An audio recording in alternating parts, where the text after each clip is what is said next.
cesser de prier comme des insensés. La prière des insensés, c'est quoi? C'est Seigneur, bénis-moi. Il manque seulement comme les gens m'ont dit à l'église.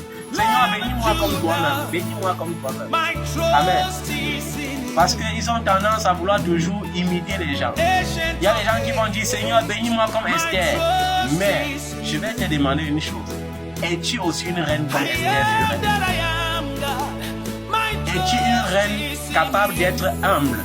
Même si tu es reine, es-tu capable d'être humble au point d'accepter de jeûner pour sauver ton peuple comme elle l'avait fait? Voilà. Il y a des gens qui vont dire bénis-moi comme Abraham.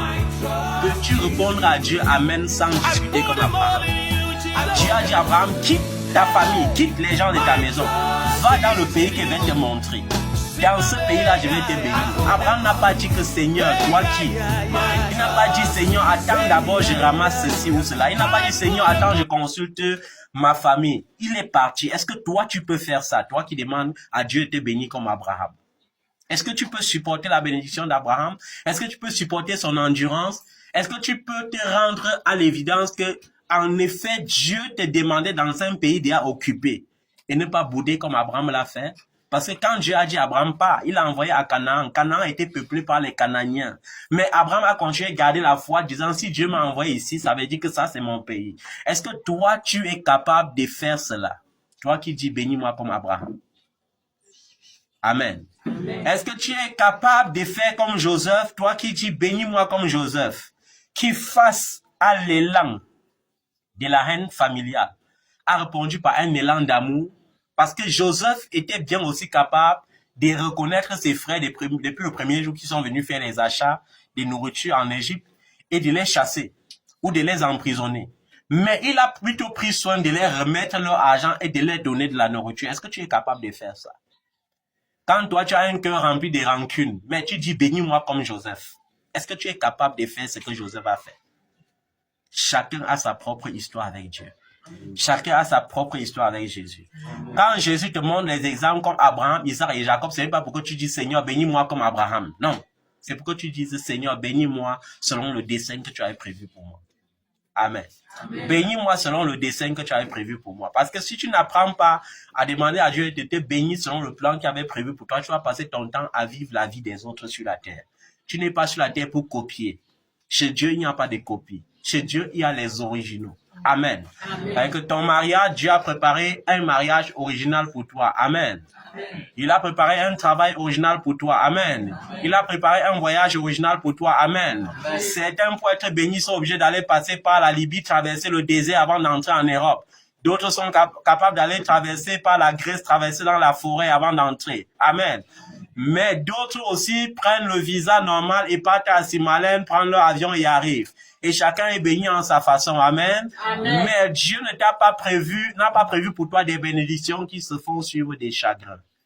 Dieu n'a pas besoin que pour qu'il te déporte en Europe, il te fait passer par le Tchad ou bien par ceci, il te fait contourner par les mers, par les déserts pour entrer. Amen.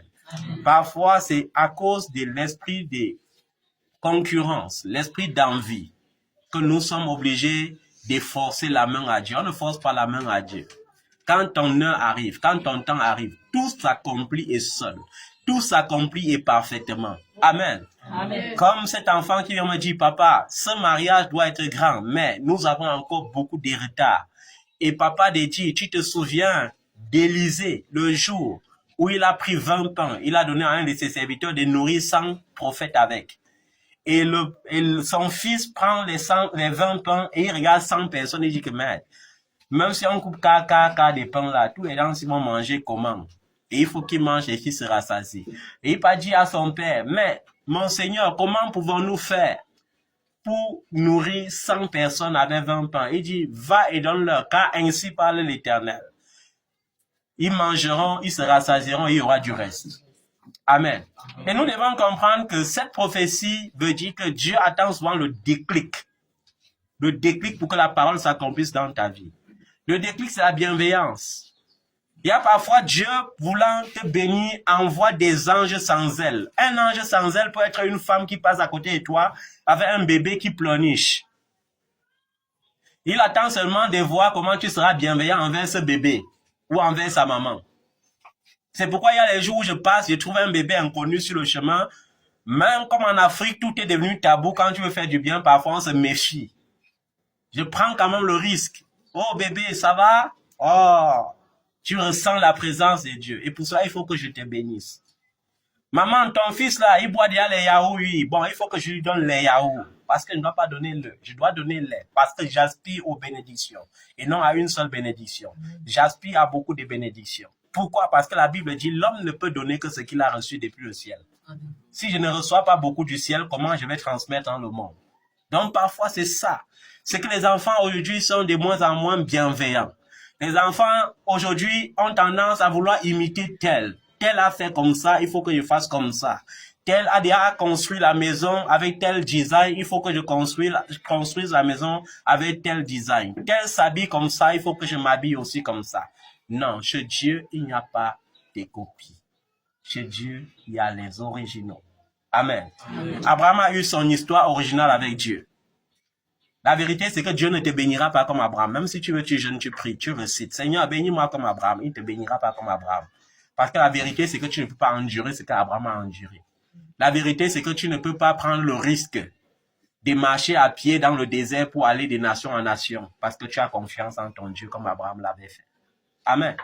Tu ne peux pas dire à Dieu, bénis-moi comme David. Non. Tu ne peux pas. Tu n'as pas le cœur de David. Tu ne peux pas supporter ce que David a supporté. Tu peux jeûner et prier toute une nuit. Sur cette nuit, tu ne dors pas, tu dis à Dieu, si le sommeil touche ma paupière, tue-moi, tu peux faire ça. Et tu veux que Dieu te bénisse comme David? David qui lutte avec le sommeil jusqu'à dire à Dieu que si je somnole un peu, tue-moi une fois. Tu peux avoir le courage de faire ça avec Dieu. Tu peux être humble comme David qui était un grand roi, mais qui face à un danger se dépouille de ses vêtements royaux, se couvre de cendres et se couche à même le sol, quittant le lit royal. Tu peux? Non, non, non, je pense pas que tu peux. Aujourd'hui, nous voulons beaucoup avec Dieu, nous voulons beaucoup chez Dieu, mais quel est le sacrifice que tu fais pour ça? Quel est le sacrifice? Le meilleur sacrifice, c'est ton cœur, la pureté de ton cœur, mais est-ce que tu offres un cœur pur à Dieu? Est-ce que tu offres un cœur pur à Dieu? Comment réponds-tu à l'ardeur de la jalousie familiale? Pas des prières violentes qui disent Seigneur, tue-les. Pas des prières violentes, Seigneur, j'envoie le feu. Il y a les enfants qui envoient le feu contre leur propre mère. Les enfants qui envoient le feu contre leur propre père. Il faut faire attention lorsque la prophétie sort et détecte ta mère comme étant la sorcière responsable de bloquer ta vie. Si tu ne fais pas attention, tu vas aller tout droit en enfer. Il y a beaucoup d'enfants qui sont à l'église, qui courent, mais qui vont finir en enfer. Sûrement en enfer. Pourquoi? Parce qu'ils prient contre la loi de Dieu. Ils prient contre les principes de Dieu, sans même savoir. Ils sont activés par leur daddy qui les pousse à faire des prières abominables. La prière abominable, c'est quoi? C'est que Dieu me dit dans sa parole, honore ton père et ta mère. Ça veut dire que ma mère soit sorcière ou pas, je me dois de l'honorer. Vérité. Amen. Amen. Que ma mère ait pris soin de moi ou pas, Dieu me demande de l'honorer. Mon devoir, c'est de l'honorer. On n'a pas dit de l'aimer. On a dit honorer. Amen. Il y a des gens qui souffrent dans cette vie tout simplement parce qu'ils partent dans la Bible, ils remplacent les mots par leurs propres mots. Amen. Comme une femme au foyer, Dieu lui dit, sois soumis à ton mari. Elle devient obsédée parce qu'elle aime trop son mari. Et l'obsession te met dans un devoir terrible. Hein? L'obsession te met dans un devoir terrible. À chaque moment, tu vois les fantômes partout. Quand tu appelles ton mari, il ne prend pas le téléphone, ça fait un film dans ta tête. Il avait les autres femmes dehors. Et tu es en train de pécher. Parce que l'amour ne soupçonne pas le mal, en fait. Amen.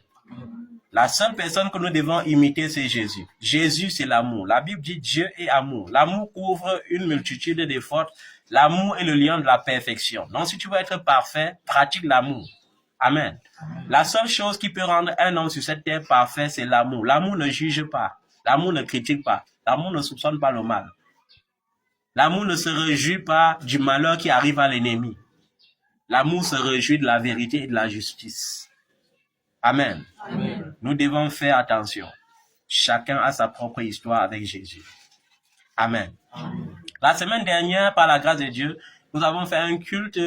Ce culte était tellement bénissant. Il y a des cultes quand tu fais. Parfois, tu te lèves comme ça, tu dis, mais Seigneur, qu'est-ce qui me prend aujourd'hui? Mais je dis toujours aux gens, si nos cultes étaient préparés